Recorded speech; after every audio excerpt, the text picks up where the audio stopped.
According to Vanguard, the average 401k balance is about $148,000, except the median balance is only $38,000, not even half of that amount. So what's really going on here? Are people just not saving enough? Are the numbers skewed? Or is there something deeper happening that most people never see? Because on the surface, these numbers might look straightforward, but once you dig in, the story they tell about the state of retirement in America looks very different.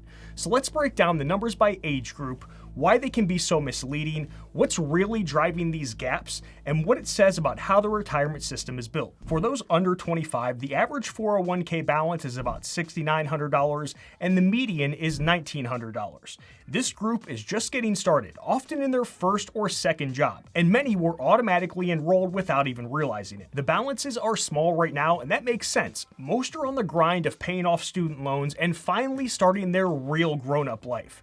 It's that one age we all secretly wish that we could time travel back to invest just a little more than we did. Among the 25 to 34-year-olds, the average balance rises to little over $42,000, while the median sits closer to $16,000. At this stage, job hopping is pretty common, which often means multiple small accounts and inconsistent contributions. Every time they switch jobs, their 401k contribution rates get reset, which sets a lot of them behind in the long run.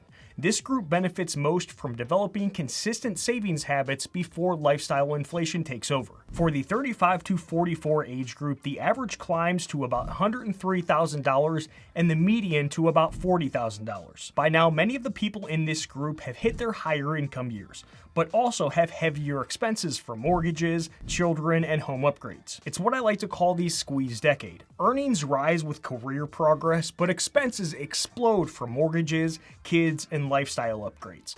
It can usually be self-inflicted by chasing unaffordable homes and status symbols instead of living within their means, which leaves most feeling poorer than ever. A lot of the gap here comes from contribution discipline. The ones who consistently increased their rate year after year start to separate from those who paused during the years of increased spending. In the 45 to 54 range, the average jumps to $188,000 and the median to $67,000. This group is earning more than ever, but they're also facing the most financial strain. If they have kids, then college costs start to creep in. Aging parents means more elder care and larger lifestyles in general. This is where the leaks start. People pull out loans or hardship withdrawals, and it quietly chips away at all of the progress that they've built up over the years. For those 55 to 64, the average balance rises to $271,000, while the median is around $95,000. Here, the gap between savers widens dramatically.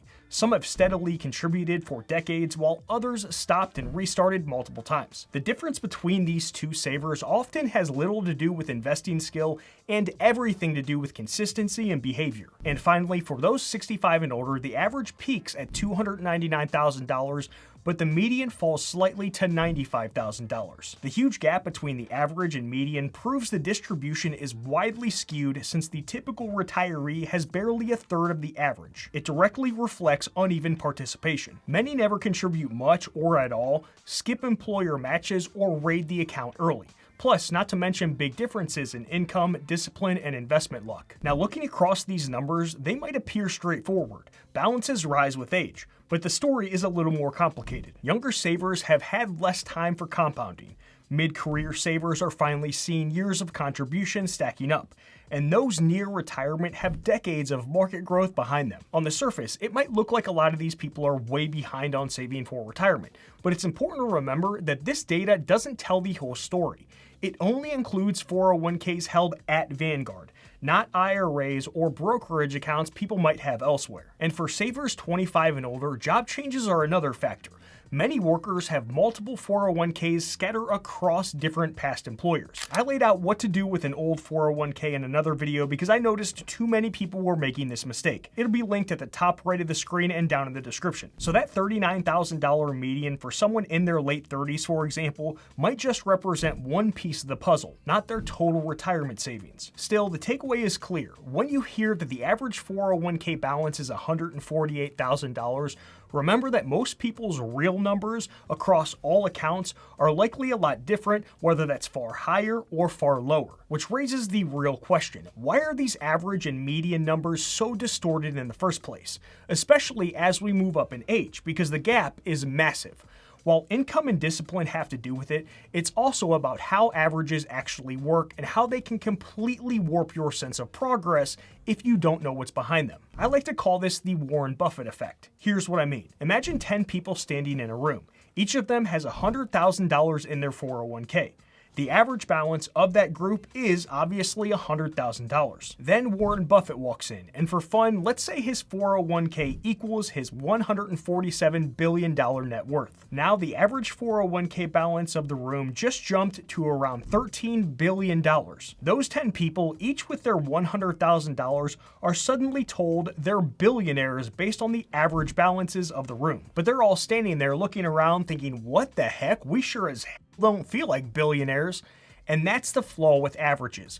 A few massive outliers can completely distort what's normal, making everyone else look way behind even when they're not. So now that we know how misleading averages can be, the next question is, what's actually causing these gaps in the first place? Like, how in the world are there enough people with high 401k balances that they skew these averages way up there? Vanguard's data paints a really clear picture of what's working for these above average savers and what's quietly holding the rest back. The first big driver is participation. Vanguard's data shows that 401k plans with automatic enrollment results in 94% of employees saving, but participation drops to 64% in plans where you have to sign up yourself. Think of it like a buffet dinner. The host automatically plops a healthy salad on your plate before you head up to the buffet. Most people will eat that more nutritious food before going up to the buffet because the salad is sitting there by default. But if the salad's not there by default and you've got to hike over to the buffet to grab it yourself, then fewer people will make the effort. A more than 30% gap makes an enormous difference in why the average and median balances are so far apart. If your employer automatically enrolls you into the 401k, you're way more likely to keep saving because the easy path is already set for you. The second big driver is how much people actually save once they're in. According to Vanguard, the median employee contribution rate, meaning what the typical worker personally saves, is 7%. When you add in employer contributions, the median total savings rate rises to 11%. That's solid and better than nothing, but it's also where the biggest differences start to form because 11% is still short of the minimum 15% target most people should be aiming for. The top savers who push those average 401k balances higher are usually saving more than 15% even without dramatically higher incomes. They treat their savings rate as something they control that's non-negotiable instead of something they'll get to later after all other expenses are paid. And the simplest way to close that gap is by following the 1% rule. It's where you increase your contribution rate by 1% each year or whenever you get a raise.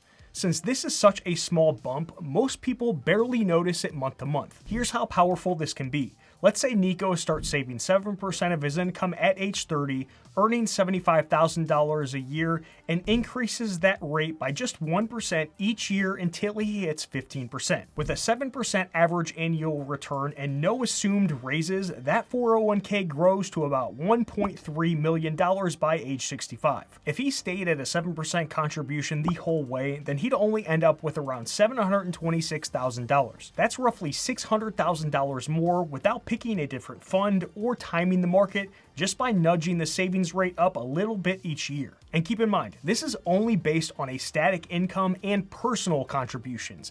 Add in an employer match and or a raise, and the balance of the account would be much higher. Then there's the third driver, or should I say destroyer, and that's money leaking out of the account. About 13% of participants currently have a 401k loan outstanding, and 4.8% took a hardship withdrawal last year, nearly triple the rate from 5 years ago. The problem is simple. When that money is out of the market, it's not growing. It breaks the one rule Charlie Munger says you shouldn't mess with: compounding. Here's how brutal borrowing money from your 401k can be.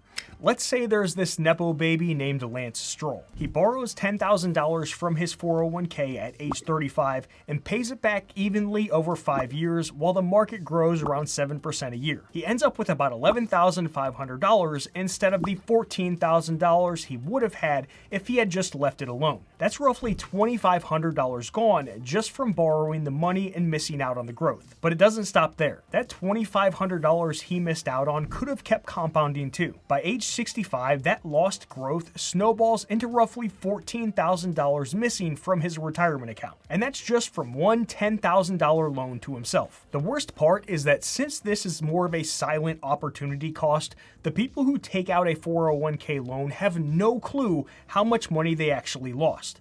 But then they compare their numbers to the average 401k balance for their age group and wonder why they don't have even close to that amount. I had someone recently tell me he borrowed money from his 401k to pay off credit card debt. I looked at him like he was crazy, and I said, that was a terrible mistake. Why in the heck would you do that? He said that it was high interest debt, and he figured that it made sense since he was just borrowing money from himself anyways. Look, I am all for paying off your credit card debt as quickly as possible, but it should be done with your income, not by raiding your retirement accounts. Too many people treat their 401k like a savings account they can dip into whenever the hell they want. A 401k is not a bank account or an emergency fund. It is a retirement account. Editor, zoom in on me for a minute. Let me make myself extremely clear. The money in your 401k is not for you. It is for the 60-year-old retired you. When you borrow money from the account, you're not taking a loan from yourself. You're robbing an old person. When you put money into this account, pretend that it's gone. Actually, pretend like it's a child you didn't know that you had from a one-night stand when you were 21, and you're not going to know that he even exists until the day that you retire. Until then, this money is out there living its life and growing for you. Another reason median balances are so far behind average ones comes down to what people actually invest in once money is in the account. Even if two people save the same amount for the same number of years, their results can look completely different simply because of the fees and the fund choices. Take a typical 401k. A lot of plans still offer actively managed funds charging around 0.75% a year, while low-cost index funds in the same plan might charge 0.03 to 0.05%. That may not sound like a big difference, but it's massively destructive over time. Let's say Pierre and Charles each invest $10,000 a year for 30 years, earning a 7% average annual return before fees. Pierre, paying 0.75%, ends up with about $826,000. Not too bad. Charles, paying 0.05%, ends up with roughly $936,000. Way better. That's about $110,000 gone from Pierre's 401k just from paying in more fees, assuming both funds had the same performance. Side note, 90% of high-fee actively managed funds underperform index funds, but we're going to suspend belief for that example. I just want to throw that fact out there. For fun, let's put on screen the average versus median 401k balance we talked about earlier for 55 to 64-year-olds. Imagine if we added $110,000 to the median balance of someone in that group. It would bring their account up to $205,000, much closer to the average balance. To help you understand how harmful that is, a 4% withdrawal rate on $110,000 in retirement means that Pierre is losing out on spending about $4,400 per year, all because he chose to invest in a high-fee actively managed fund. It's the difference between being able to take a $4,000 vacation every year during his golden years and not being able to. Friends, do not let friends invest in high-fee funds. And it doesn't stop there. I feel like, what's that guy's name? Ron Popeil? But wait, there's more! The only tears that you shed with this machine will be tears of joy. That $110,000 he lost to fees could have stayed invested and kept compounding as well. If he had stayed invested until retirement, it could have grown into nearly $425,000, or based on the 4% rule, an additional $17,000 he could have spent every year in retirement. As the founder of Vanguard, Jack Bogle, once put it, over the long term, the miracle of compounding returns have been overwhelmed by the tyranny of compounding costs. You put up 100% of the capital and assume 100% of the risk, but you earn less than 40% of the potential return. Costs make the difference between investment success and investment failure. And it gets worse once you look at how people choose their funds. Too many investors pick whatever had the best 1, 3, or 5-year returns in their plan lineup, assuming that past performance means future performance. But Vanguard's research shows the opposite. The top performing funds over one period often fall to the bottom the next. So you've got savers chasing last year's winners while paying higher fees and wondering why their 401k balance never catches up to the average. The fix is boring but powerful. Pick the low-cost, broadly diversified funds in your plan, stick with them, and stop trying to outsmart the market. You'll literally save yourself a fortune, be able to retire sooner, and be able to spend a lot more money in retirement. The truth about these averages, medians, and age brackets is that we need to take them with a grain of salt. How much you need or should have at certain ages depends on your income, your lifestyle, and your goals. The 30% of the country living in high cost of living areas are looking at what the rest of us need to retire and thinking we're nuts because that's nowhere near enough for them. Meanwhile, someone living in a lower cost area could hit financial independence many years earlier on a fraction of that amount.